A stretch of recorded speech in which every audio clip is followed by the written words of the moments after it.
Howdy guys, I'm Aiden of Blue Couch Productions, and welcome back to the Archive channel. Today I'm going to be breaking down my newest video on Blue Couch Productions, The Problem with Karionyte, and I'll show you how it was edited and put together.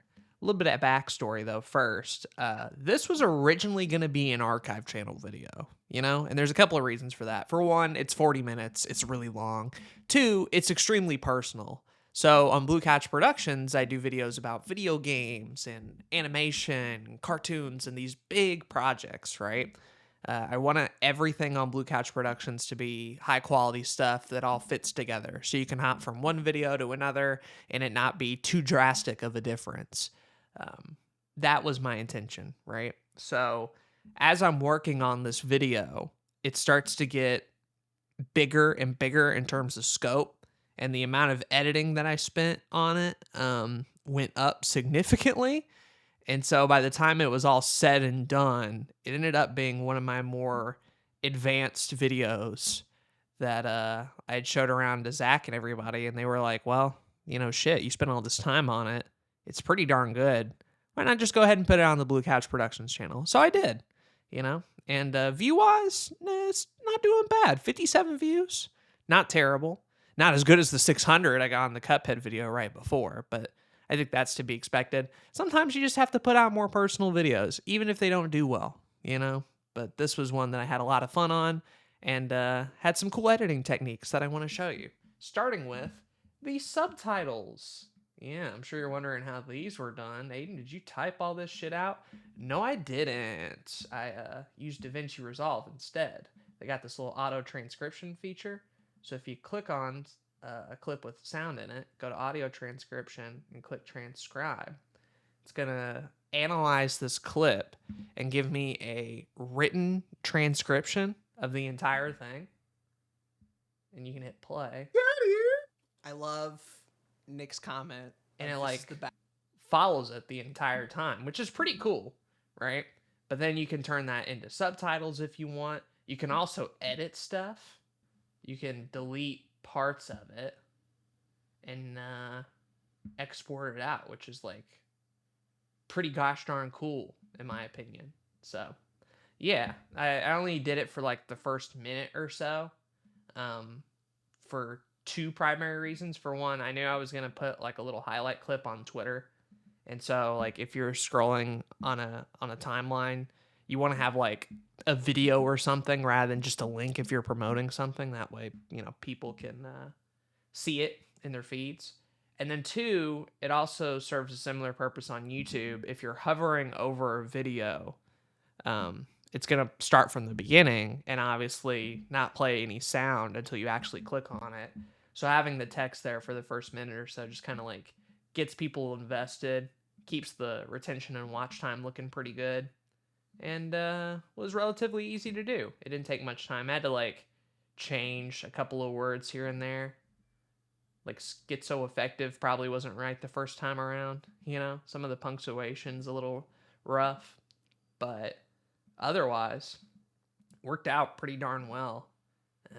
I could have done it through the entire video if I wanted to, but it only made sense for the first minute.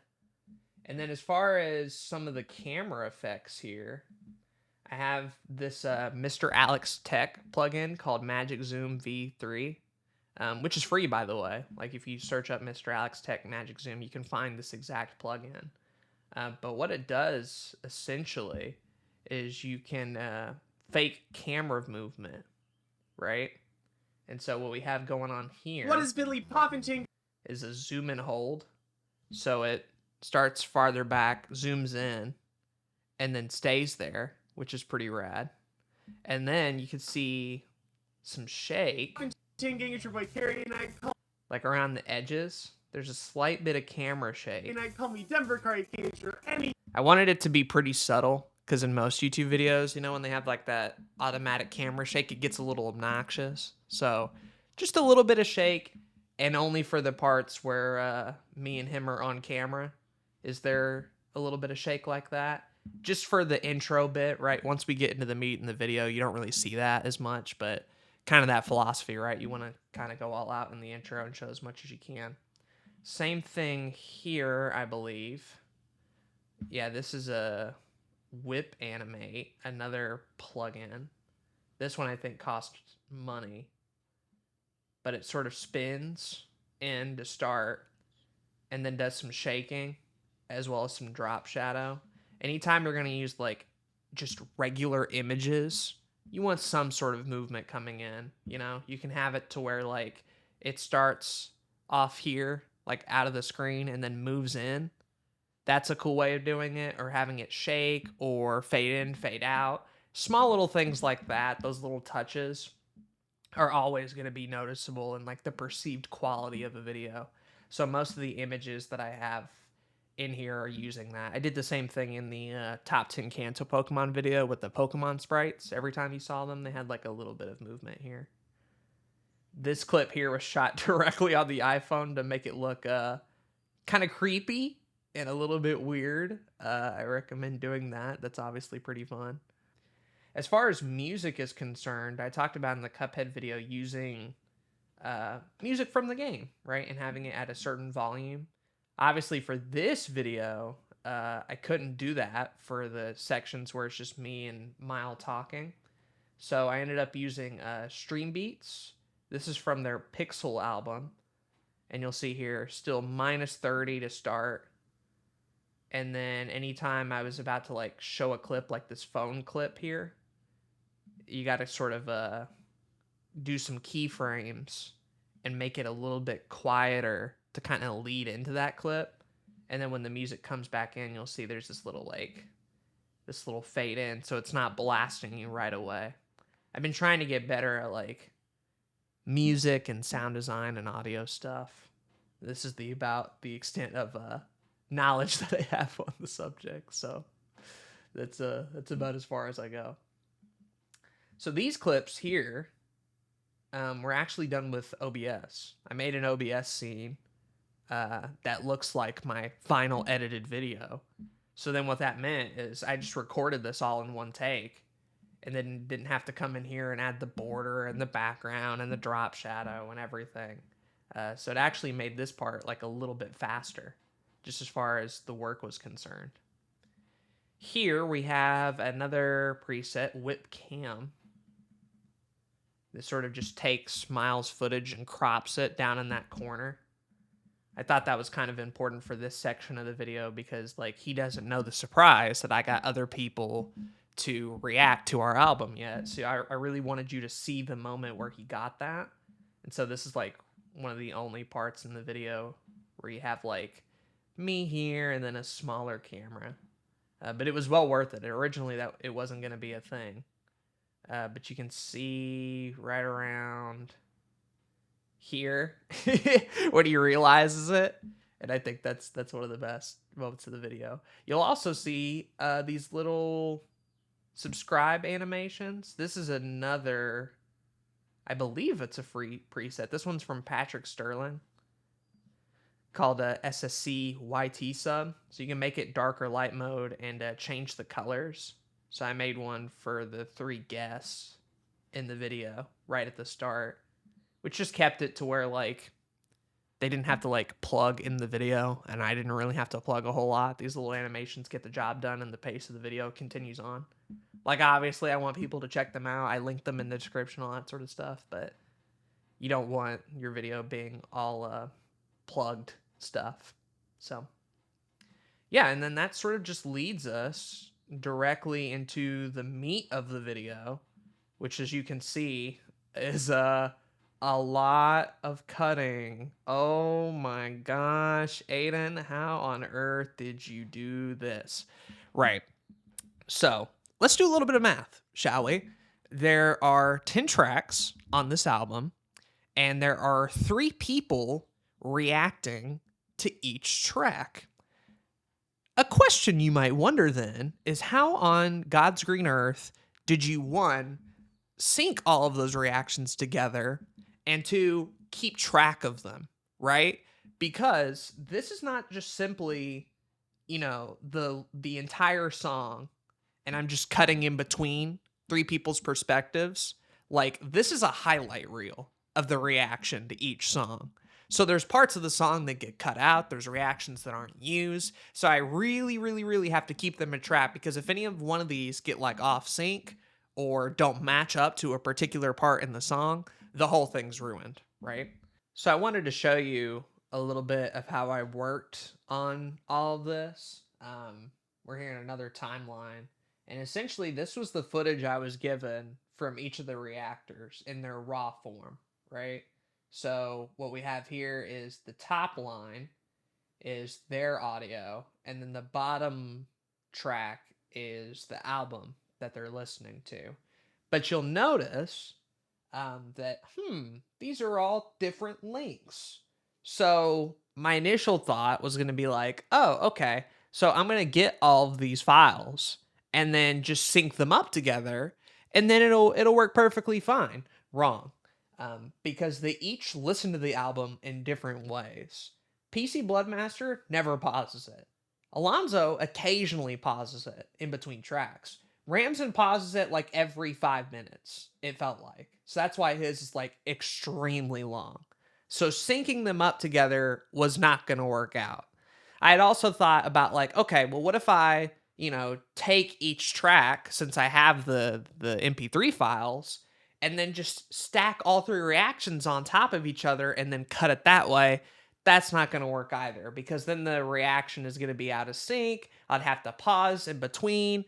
It just wasn't going to work out well. So here's sort of the solution that I decided on.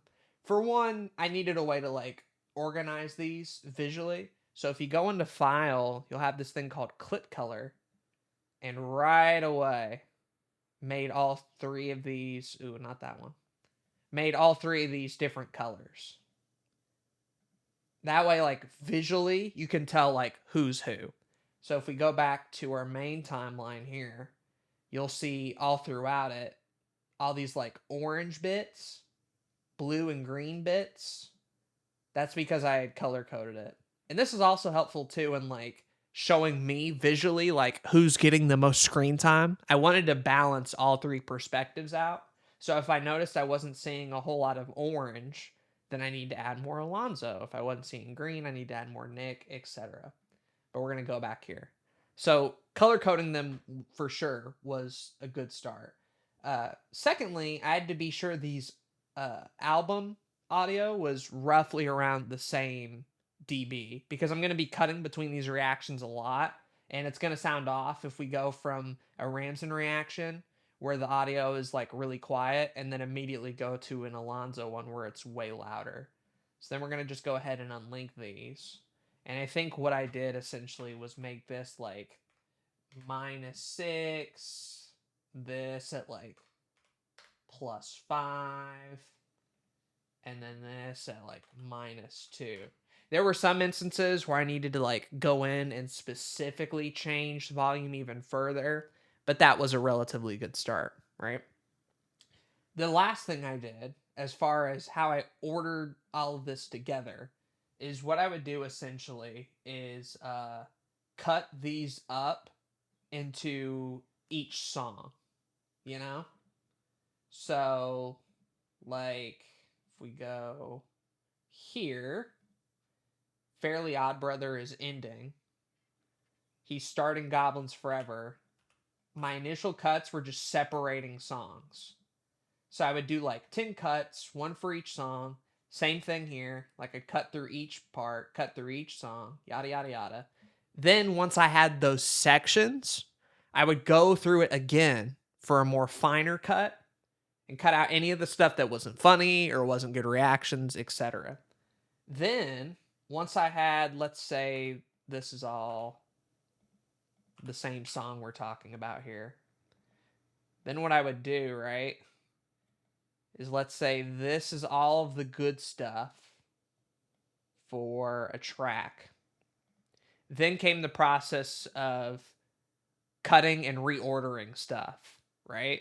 So, like, in this case, since it's the beginning of the track, these comments were not said in this order, right? So it's not like PC Bloodmaster immediately started talking the second this track started, followed up by this Alonzo comment, like, wow, in the timing so neat and nice. No, it's not. But because it's the beginning of the song, they're saying generally vague things. So you're not going to notice that it's a little bit out of order, right?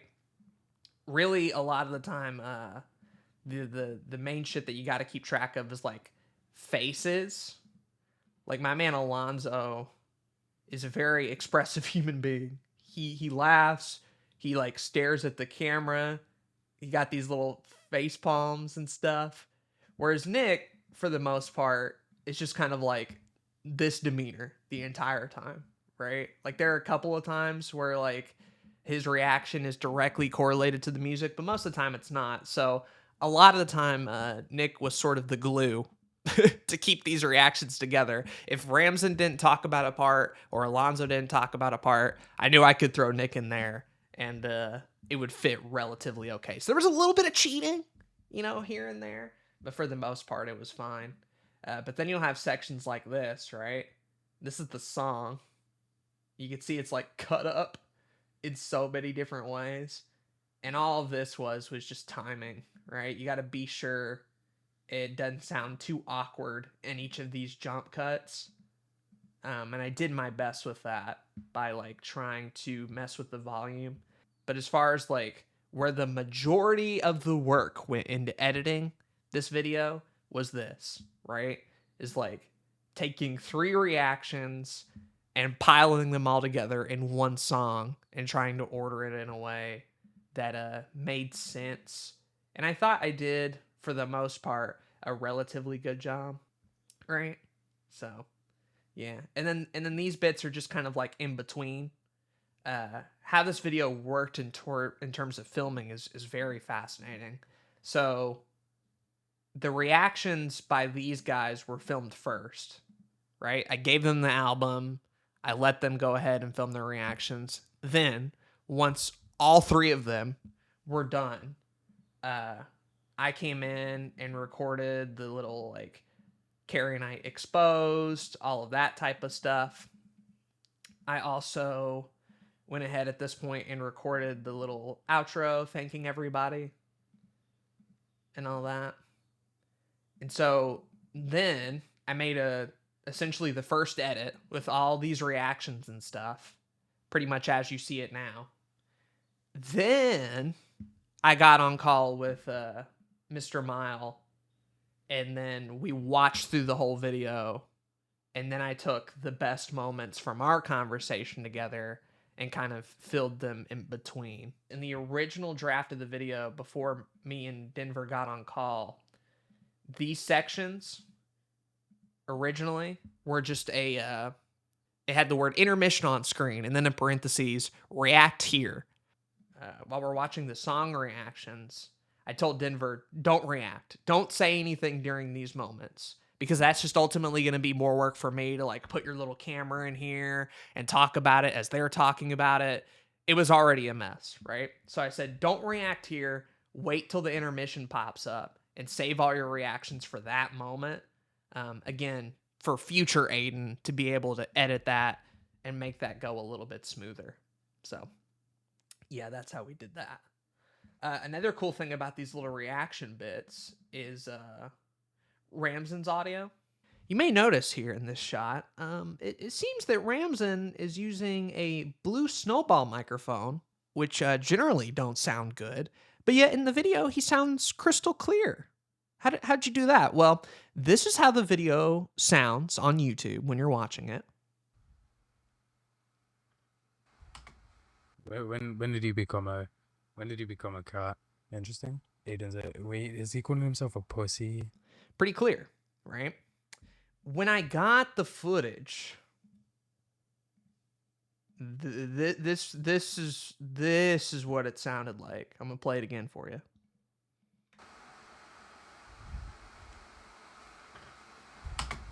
When did he become a cat?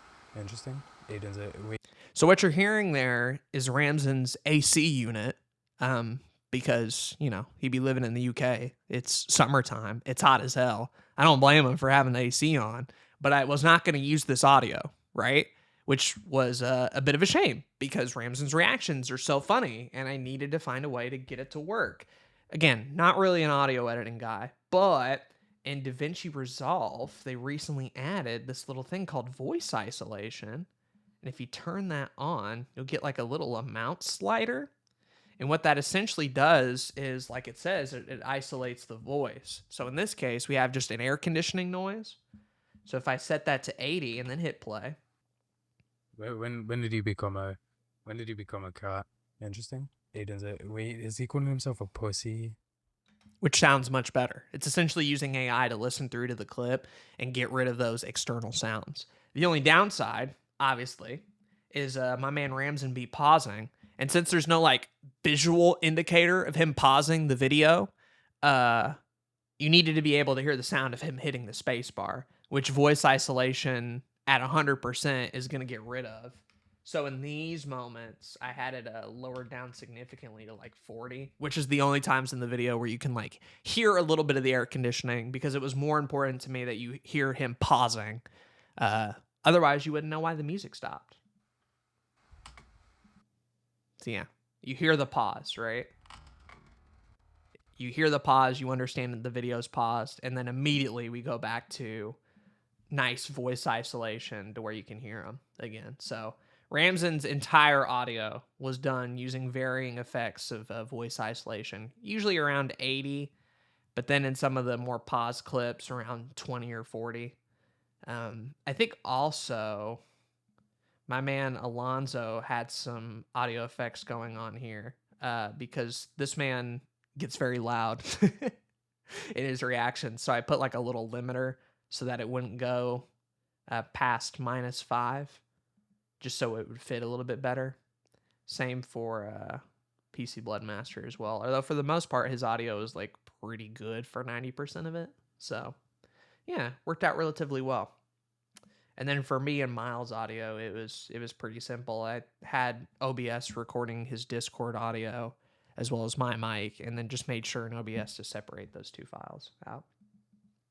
So that's most of this video, is a lot of these reaction shots. There are a couple of like funny little editing moments here. The little pump Vine boom shit. You know, I just found random little pup images.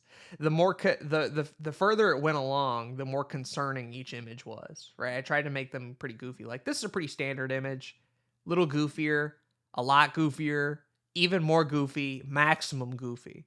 And I think the Vine booms, yeah, they get louder. So we start at -10, then -9, then 8, then 7, then 6, just to sort of make it a little bit more concerning. Look at my neck shine, ice. Look at my wrist shine, chill. Madam, I might make you blind. Ooh, let him in 5 at a time. Yo, I'd be smoking on dope.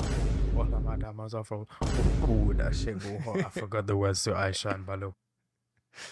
So shit like that is like, do we really need Ramsden doing Lil Pump lyrics? No. But it was one of those funny diatribes that I had to keep in the video just because it, to me, made the pacing so much better, right? The worry with editing something like this, where you have essentially a reaction video for 40 minutes, 10 songs total, and me and Denver are like talking in between them, like, oh God, right? Like the watch time and the retention should go off a cliff, right? Nobody is sticking around and watching this whole thing. What I tried to do was, one, keep the song reactions like relatively brief. In none of these do you hear the entire song from beginning to end. It is significantly cut down. And then 2, having 3 perspectives, I think, does a good job of like keeping things entertaining. If it was just Alonzo and Nick, it wouldn't be good. If it was just Nick and Ramsden, it wouldn't be good. You have to have varied perspectives. And thankfully, they all sort of tackled it from different viewpoints too, right? Nick sort of being a newcomer, Ramsden who knew us and what our music sounded like, and Alonzo kind of giving a more like critical approach. But all of them are different in terms of their humor and jokes, which I think helps when you're sitting through a video. You know, there's one perspective you can gravitate towards, you know? somebody will say something funny and be like, "Ooh, I really like Nick in this moment," or "Man, Alonzo was spitting in this moment," or "Oh, the Ramsden was off his rocker here," right? And so each of them, I tried to give like individual moments to shine, and tried to mention that in these middle clips that I wanted to keep roughly about a minute long. We talk about the highlights of the reaction and then move on, right? These did not need to be long at all. But I'm hoping, right, as you watch the video, that it stays entertaining from beginning to end. I know it's like 40 minutes long, but if I kept all the reactions and, all the conversation me and Mile had, and I had the an intro that was way longer, an outro that was way longer, this was looking closer to like an hour and 10 minutes, right? There's a lot of stuff that ended up getting on the cutting room floor, which I think made the video like ultimately better as well. So last but not least, we have another Stream Beats thing where they're all kind of wrapping up on their final thoughts, which I thought was important. And then the little outro bit, again, recorded primarily with OBS. I didn't do any of these borders here. And then the final little cam, and then this was kind of a cool effect. You can sort of just use it in reverse. So it like it starts, it like fades in, but then it becomes full screen at the end. So you watch it like grow up. And then I just cut back and forth. Little effects like that kind of hide transitions and stuff, which I think was pretty clean. And yeah, that was the video. So thank you for watching this breakdown. And thank you everybody who watched the original video as well. I hope there was some good stuff in here that you learned. And hopefully you can use DaVinci Resolve to its fullest. Because, man, they are adding some cool stuff and some things that are just making editing so much more fun for me personally. So that'll be it for me. I've been Aiden of Blue Couch Productions, and I'm signing off. Bye-bye.